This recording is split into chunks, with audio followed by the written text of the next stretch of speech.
So I see that somebody's been sharing our fencing secrets over there. Somebody by the name of Haxman. We need to look at your work here, Haxman. We need to see if you missed anything or if you nailed it on the head. Today, I'm going to build a fast, easy privacy fence that'll last practically forever. Now Haxman, he was talking about the post he was using. He used a steel fence post. One, because you can drive it, and two, it's stronger than wood. Haxman, you are 100% correct on that. Way to go on the choice of your post. You nailed that one on the head. So what Haxman used to get his post in the ground was he used the Rhino Multi-Pro X8. By the way, if you're looking for one of these drivers, make sure and see the link below. Now, let's talk about one of the things that Haxman did wrong here.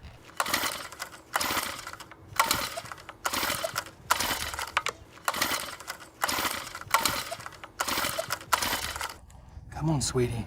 Don't make me look bad. Let's go down here for a quick second. This is an on-off switch. 1, 2, 3.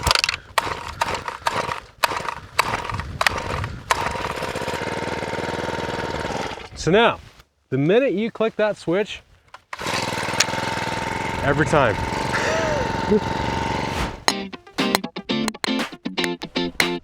Now in Haxman's video, he didn't have this cool, awesome string like we have.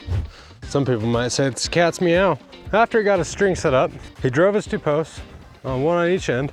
He set up a string and he was talking about driving the post to the string. As I line the rest of these posts up down this entire line, I don't want these posts to touch that line. So what he was talking about was all the intermediate posts. He wanted to make sure to keep them just barely off that string. What happens is if you start working into that string just a little bit, now I'm touching the next post, I can set to the string or I could work into it just a little bit. You want to make sure that you're just barely off of it. If you're touching it, you can cause problems and you can have a curve in your fence. So again, 100% correct. SWI's channel continues to be yet sponsored again by us. Make sure and check out our online store for any and all of your fencing needs. Woohoo! Haxman used his string in two ways. He used it to get his nice straight line. The other thing that he used the string for was he used it to set his height. He set his string to follow the contour of the ground. And he did a great job at doing that. And there was a time in there that I actually saw him and he was looking to make sure that that string was following the contour of the ground. And he's 100% correct. And make sure it flows nicely with that ground and it's not all choppy like. And if you have some humps and bumps, one thing you might have to do is maybe you need to add another stake to raise that string to start getting it to climb or start dropping it. There was also one more thing that he used that string for. He drove the post with the 36-inch mark to the string, and then that 36-inch mark also was the indication of where he had to set his bottom rail at too. It was pretty smart. That was really ingenious so that you didn't have to go through and mark all your posts one more time for your bottom rail. All right, so Haxman did this one thing and it just kind of like, ah!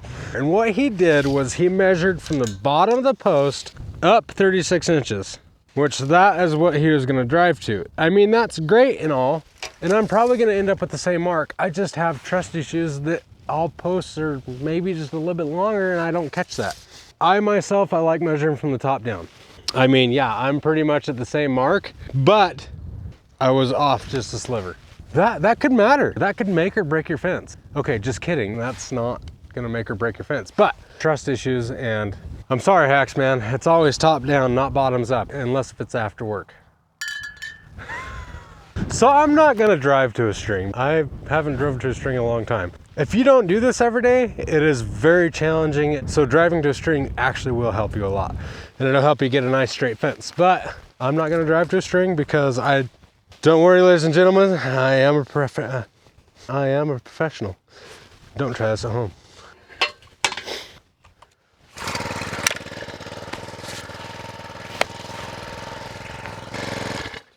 One more time. One more? No? Okay, I think we're good. This is such an easier way of putting posts in the ground. Ditch the shovel.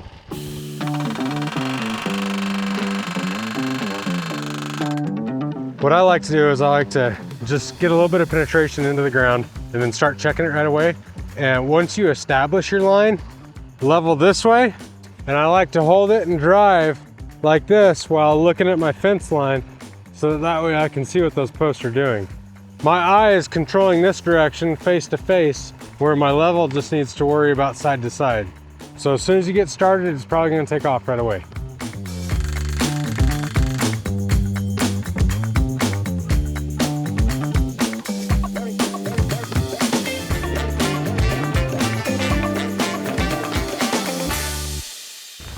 So we got our 2 posts on the ground.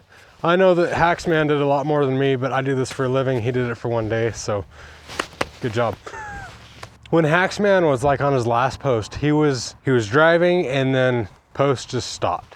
I instantaneously thought it was a root, and he in fact said yes, it was a root. He just sat there, drove until it just ended up chopping through. Now, we actually have a tool that is designed to help you power through that. This is the root chopper made by Bush Pig. He had a root right on the surface, and therefore a tool like this would really help because you'd be able to just go ahead and chop that root right out of the way. We have it available and we have it in our online store. Make sure and see the link below if something like this might be able to help you accomplish your no-dig fence. And I'm actually sitting here wondering, this is probably a bad idea, but I'm sitting here wondering if you could put the rhino driver on this and just chop that root right in half. Now, if you were to hit a root below the ground in the midst of you driving your post to your depth, yeah, that's one thing that you're either gonna have to try and power through, and if you can't get through it, you're gonna have to pull it and try and move it just a little bit one way or the other to get off that root.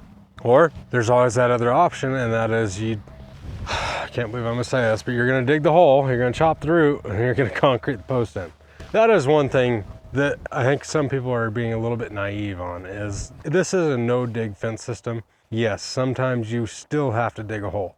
And the reason you still sometimes have to dig a hole is if there's a utility, if you have an obstruction, if you can't achieve depth because something is blocking you, still has to be 3 feet deep, or it has to be 2 feet and concreted, one of the two. One thing that I did not mention at the very beginning of this video, obviously Haxman called in his locates. He called 811, he did his locates. You don't want to send a post through a buried utility.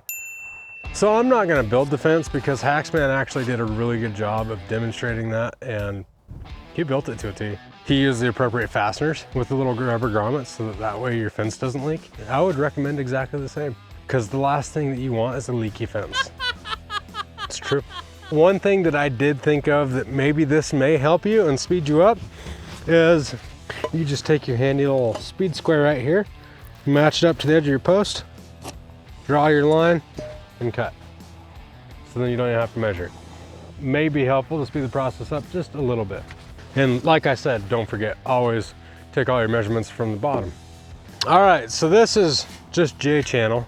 It can go over top and it can go over the side.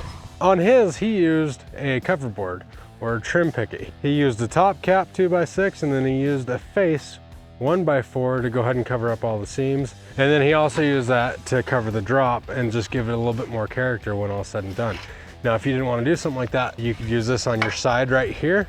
Your tin just slides right up in here and it keeps all those sharp edges away. The one thing about the J channel that I will say, when putting up a fence like this, it's a lot different than doing a building. True and square and everything is always the same length. When doing your fence, you could drop a little bit, you could rise a little bit, so you're going to the contour of the ground. And that's where the story pole comes into play. A lot of you may say, hey, how come you didn't pre-drill all your tin? Because all the panels are going up or down, they're fluctuating just a little bit. So it's easier just to take a story pole and transfer all your marks to your tin so that way you have a nice true straight line of your fasteners and nothing looks out of place.